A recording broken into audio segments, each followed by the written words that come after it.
Go. Hey guys, I'm back. Today we're going to go over water chemistry in the swimming pool. So the first things to really start out and talk about when you're talking about pool chemistry is knowing your swimming pool, right? What I mean by that is what is your pool gallonage? What type of sanitization system do you have in your swimming pool? Do you have a saltwater chlorination system or do you have a tablet feeder?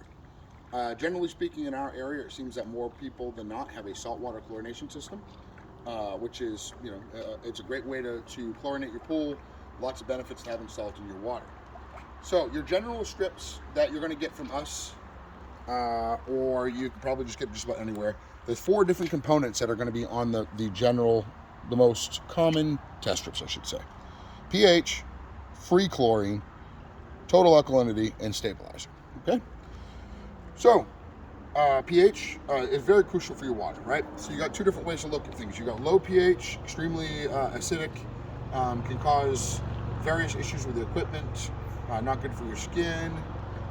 Then you have neutral, which is 7, and then above that is alkaline, right? So you're looking for a pH of 7.2 to 7.8. It's very crucial to keep your pH in that range. Beyond that range, your chlorine is ineffective, cloudy water, skin rashes. There are many things that can happen with having high pH. So, always recommended to keep within that range in your pH. Your chlorine, 1 to 3 parts per million is recommended, but what I find, 1 parts per million, look at the test strips here. If you look at those, one is a little tough to read, right? It's so light purple that you're going to contemplate, do I have anything or not? I like seeing a nice light purple at all times, okay?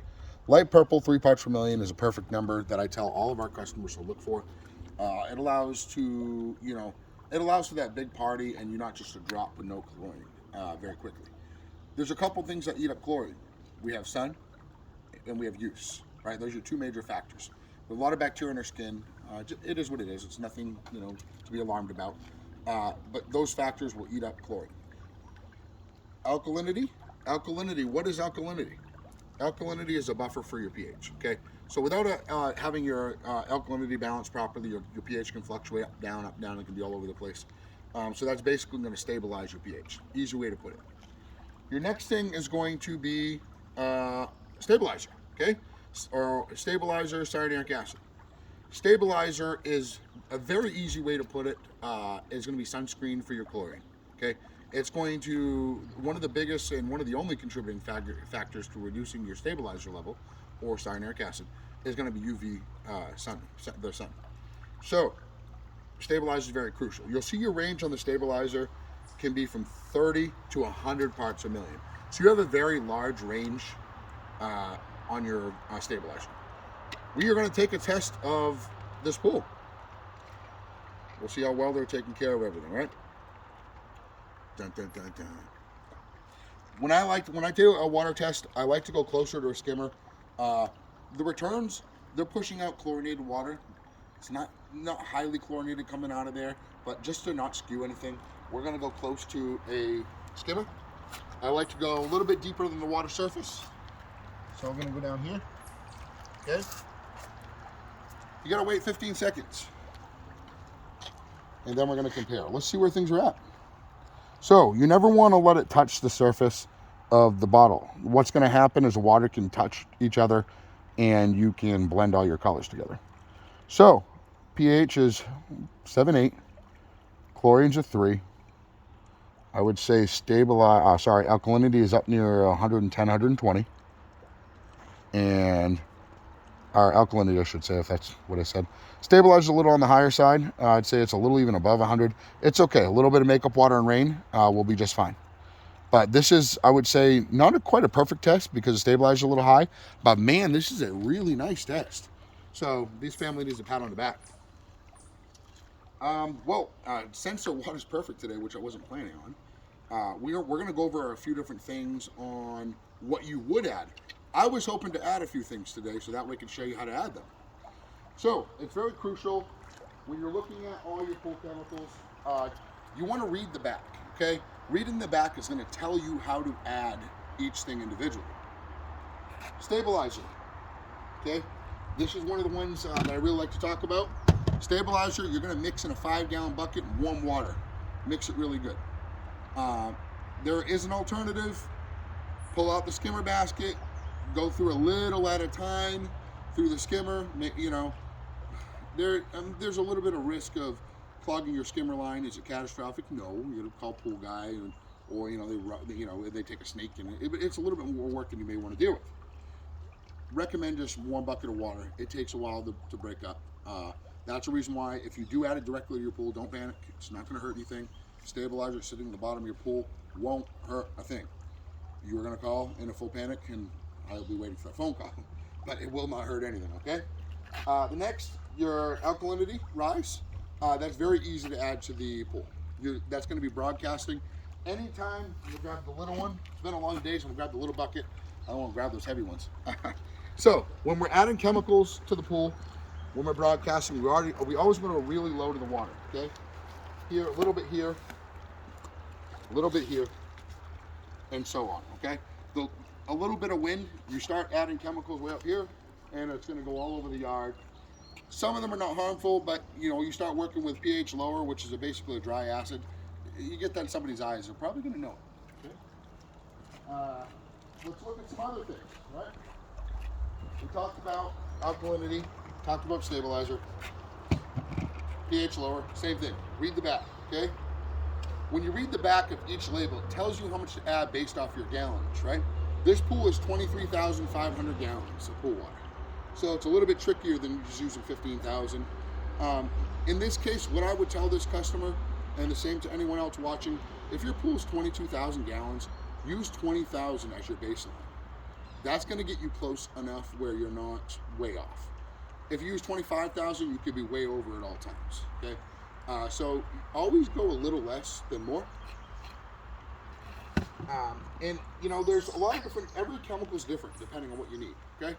So we're going to use alkalinity rise just as a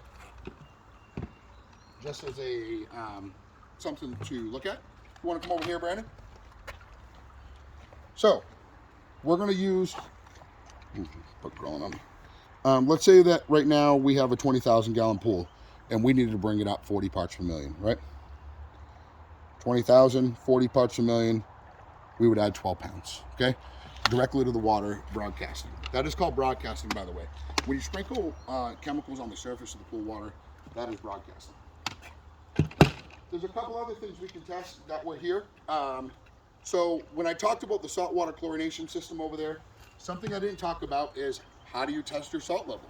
What does the salt level need to be at to properly produce chlorine? 3,200 parts per million is the optimal level, salinity level to produce chlorine, okay? So we're gonna test that. Not everyone has one of these. It's a little salt meter, but you can pick them up on Amazon for about 30 bucks. Very, very cost effective. Instead of running to the pool store once a week and seeing what your salt level's at, having this meter is pretty nice. So I'm gonna go ahead and fill this little cap up. A lot of times they come with a little, circle cup, dish I should say. I'm gonna dip it in. His salt level, we are bouncing right around 2,930 parts per million. So we've had a little bit of rain. When we handed over the keys to the family, their level was at 3,200. They're still safe though. They're fine. They're producing chlorine. You don't start really becoming ineffective until you're right around 2,400 parts per million, okay? So when you're at 3,200 parts per million, your chlorine production is like this. It's very fast, right? We get to 27, 28, we're still producing. You're not really producing well when you get in those lower, 2,200, 2,400 numbers. So that's why at that point, your salt system will say low salt, but you don't want to let it get to that. Right now, we're fine.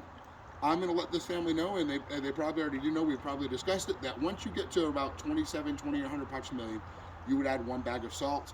That's going to bring you up to the proper level, and you may not need another bag for another month. One of the other things to talk about is in Maine, okay? Most likely everyone watching this video is in Maine or New Hampshire, and you're dealing with winters, right? How much salt are you going to add next spring? That's one thing I want to talk about because I do get that question quite a bit. let's say you close your pool down in October.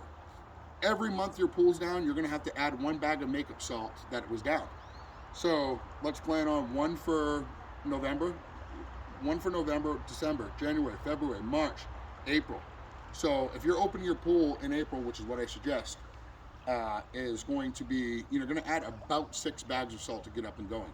Get a lot of snow, a lot of rain, you could add up to 10 bags of salt to get going. So it just depends. Some of the things that I want to talk about with water chemistry is, to cut down on chemistry use throughout the year, one big important thing to do: open your pool really early, close it really late. I know it sounds like not the best way, right? You're going to spend more on chemicals and more on electricity. But I can promise you, it's much easier to take care of this pool. You open this pool up and it's crystal clear like this versus battling it. It's full of algae. It's really cloudy. Now you're spending all this money on troubleshooting chemicals and you're frustrated. So close your pool down late October and then open up early April. If ice is off my pool, I'm opening it up.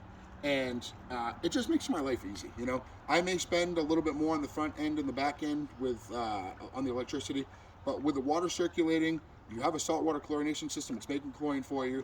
If you have a tablet feeder, it's also putting chlorine into the water. You just have to keep tablets in it. So again, open really early, close really late, and you'll have a crystal clear pool every single year when you open. As far as water chemistry, guys, that goes. That's it for today.